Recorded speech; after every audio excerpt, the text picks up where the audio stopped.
YouTube. Jerry Kirkpatrick here, and in this second of the three-part trilogy on Gene Winfield, this middle segment is going to be on the bead roller and how he would watch me do different demonstrations with my bead roller. And this first little segment here, you'll see when he wanted to use my bead roller as part of his demonstration. The first piece that you'll see here, I made one of these on a Saturday. And then on Sunday morning, he came over and he said he would like to do something like this with the skateboard wheel. So I cut out a square piece of aluminum, and I said, just draw whatever you want. Draw some flames on it or whatever. I'll set the machine up, and then you go into your demo. And that's what you're going to see right off the start here. Later on, he would watch different demonstrations that I would do, and then finally he said that he wanted a bead roller made just like mine. And if you watch the first part of this, you'll see that interaction. And after I got the bead roller built, I'll show you a little bit about how my bead roller is considerably different than any other plate type bead roller that you will see. When I got finished building the machine, I took it out to Mojave when he was going to do one of his classes. You'll see some film on the day before his class where I was getting him pretty much comfortable with the demonstration that he was going to do on the next day. And then we'll close it out with the demo he did that following Sunday. So with that, let's get into it. Off and on.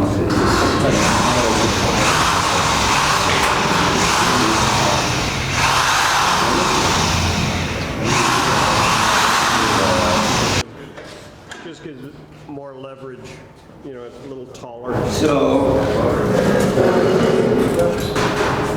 Twiggy Flame. See, I can stay on my lines. It was very difficult to stay on lines. But one time as I was coming around, it hooked on the edge here, threw me off. But all in all, it's okay. Somebody may want to take it home anyway. I'm going to back this off a little bit.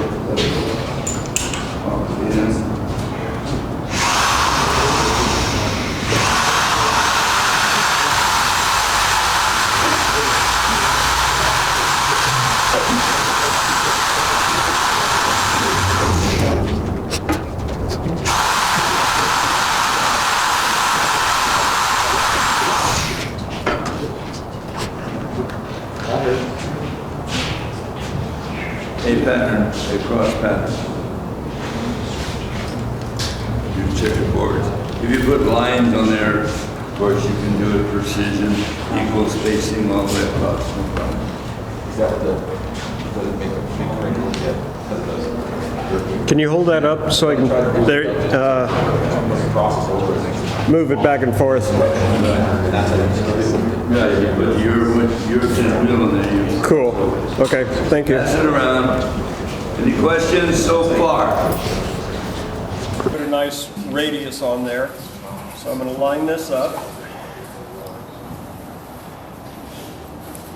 RCH1. Good. No, still got to go more. Go ahead and hit it. I can't see. Oh, shit. All right, let me have it.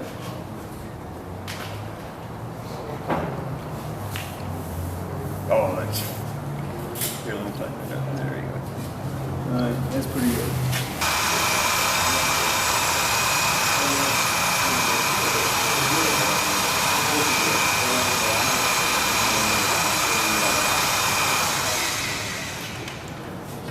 Okay. Does that look different? It's out a little farther. See how tight that is? Yeah. And then this one is out a little farther. A little softer radius coming off of it. Yeah, so now... Now you're gonna split the difference, make it halfway. Yeah, so we'll have real slow Soft. tapers coming off. And then we'll do the same thing. This one, I back this up 1.5 turn. So we'll do all the way around with this, and then I'll go down that in 1.5 turns and do half again. Right. Next.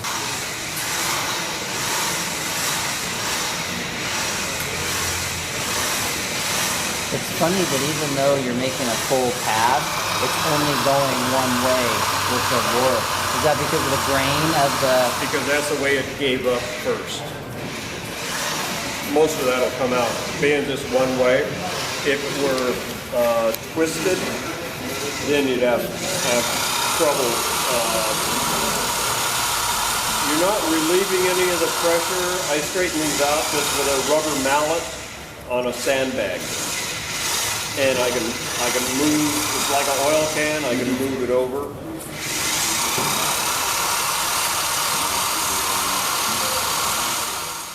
So when Gene finished the demonstration that you just watched at Alex Gambino's place, he came out and asked me at lunchtime if I would build him a bead roller just like the one that he had used, my bead roller. So I accepted, obviously, and what you'll see next is a collage of how the bead roller is built. That'll go pretty quick. The next birthday that he had at his shop out in Mojave, that's when I delivered the bead roller after it was all finished.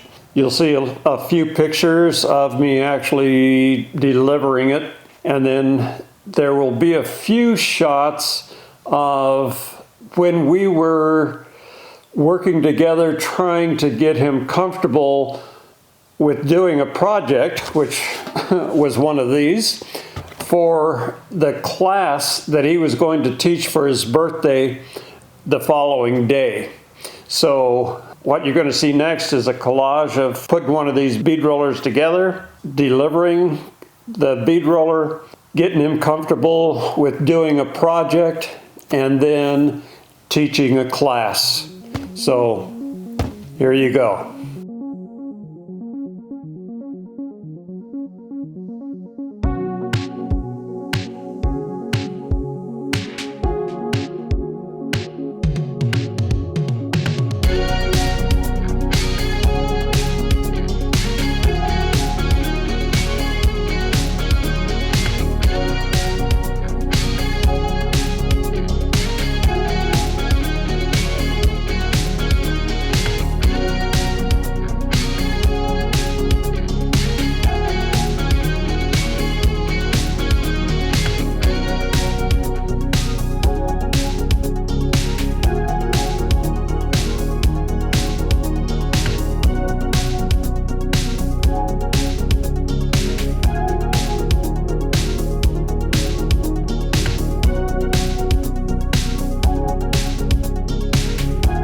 And it always has to be proud of this surface. Which does? The die? With the washer or whatever? Yeah.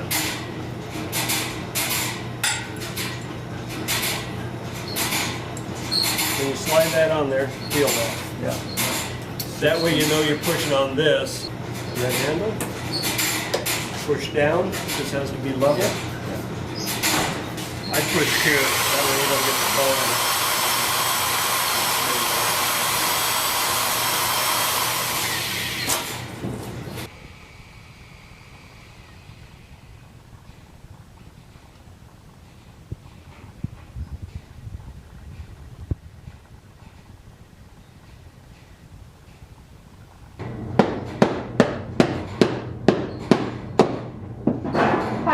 Another one.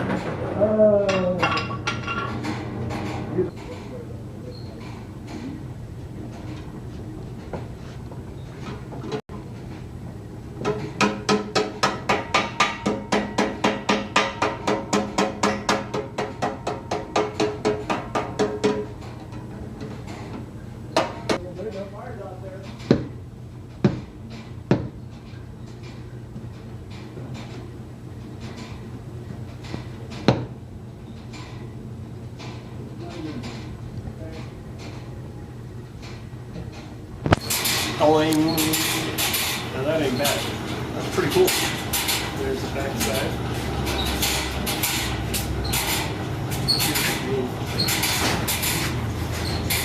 I'll buy that for $1. It looks fine for a sample, you know.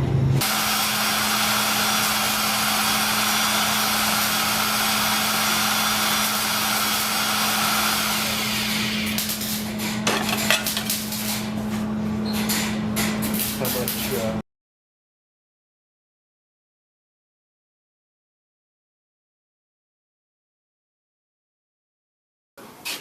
This is a brand new, this is a Harbor Freight, Harbor Freight bead roller that I bought at a swap meet for 35 bucks. And Jerry has re-engineered and tooled and re-engineered and tooled forever.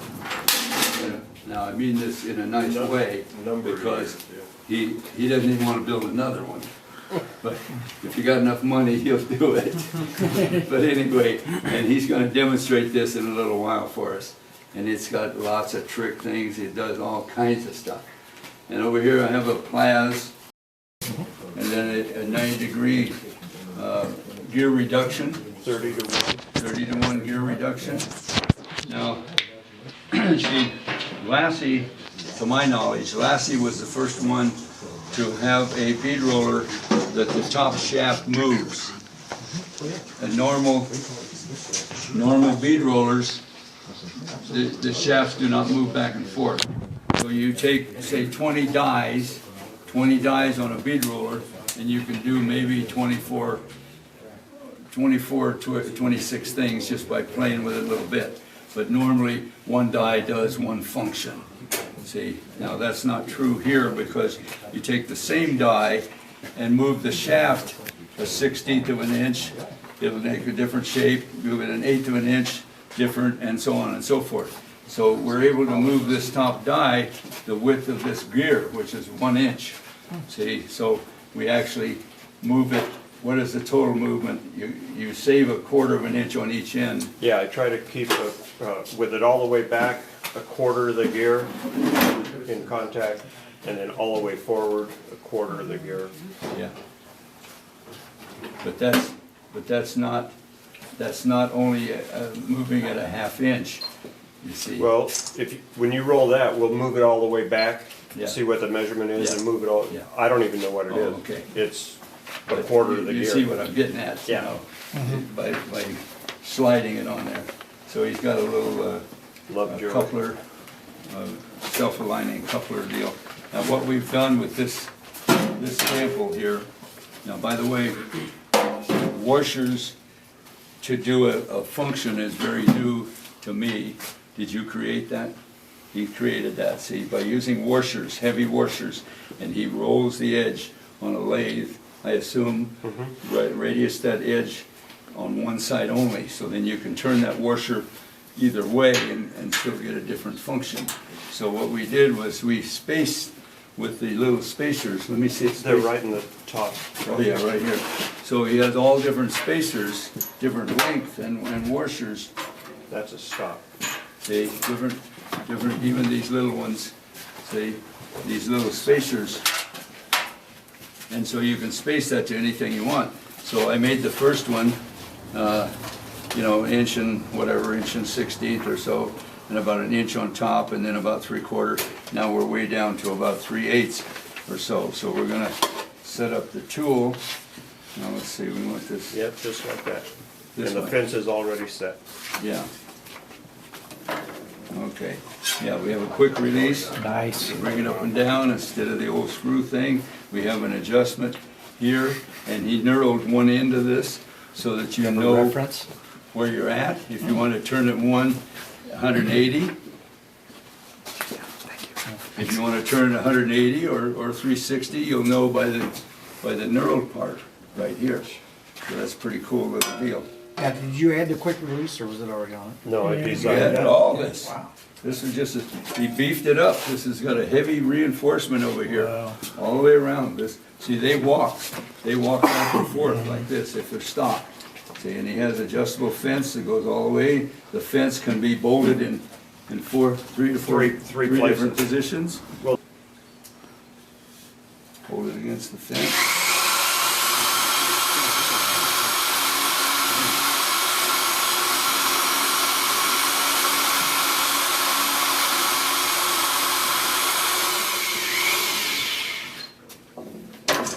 Quick release. Wow. Is that cool or what?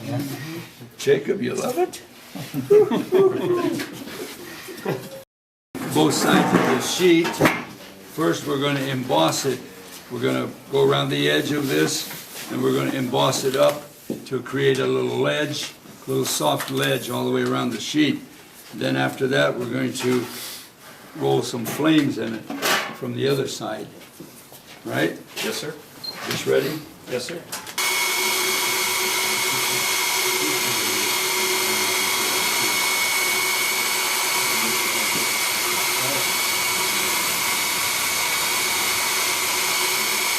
I think I've been around it a couple of times.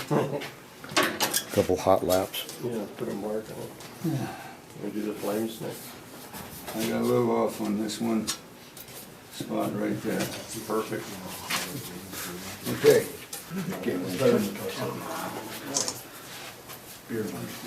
So if you guys wondered, this machine goes both ways.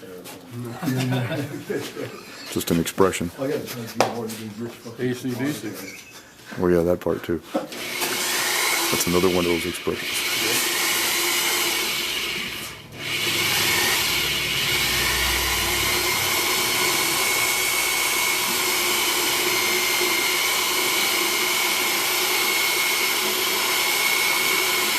Powder lets it slide on the skateboard wheel. Is that chalk or something? Baby powder? Oh, baby powder? It's some of Gene's personal collection. You wanna go backwards now?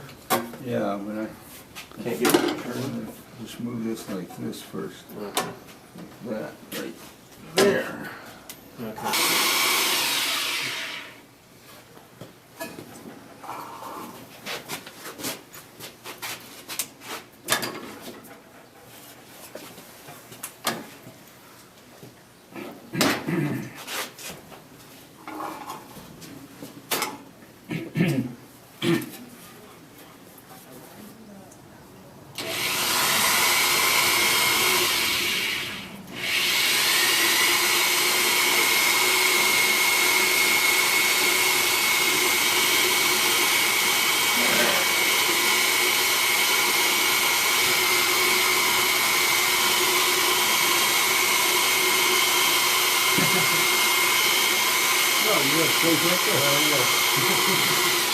Couldn't tell the difference, it's all white.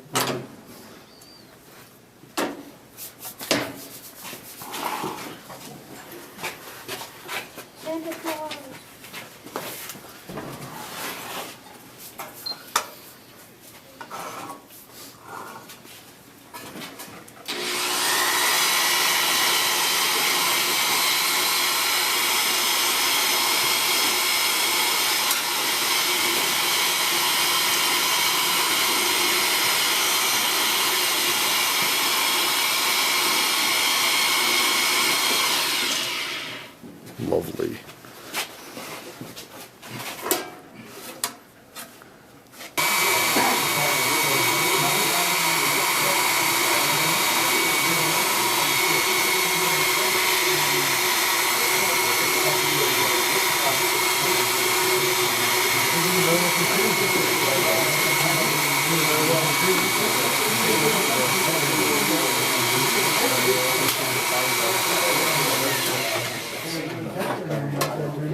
So it wrinkles around the edge, but it's all right. We have technology to fix that. So I hope you found that informative, and you could see how much Gene enjoyed working with his new machine.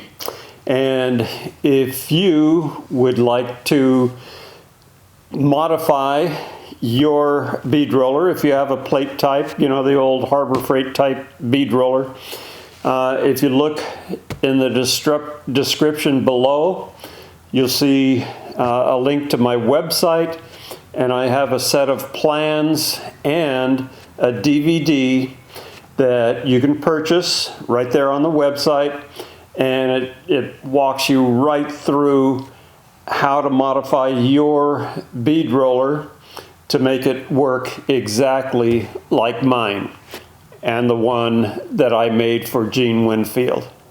So with that being said, thank you very much for watching.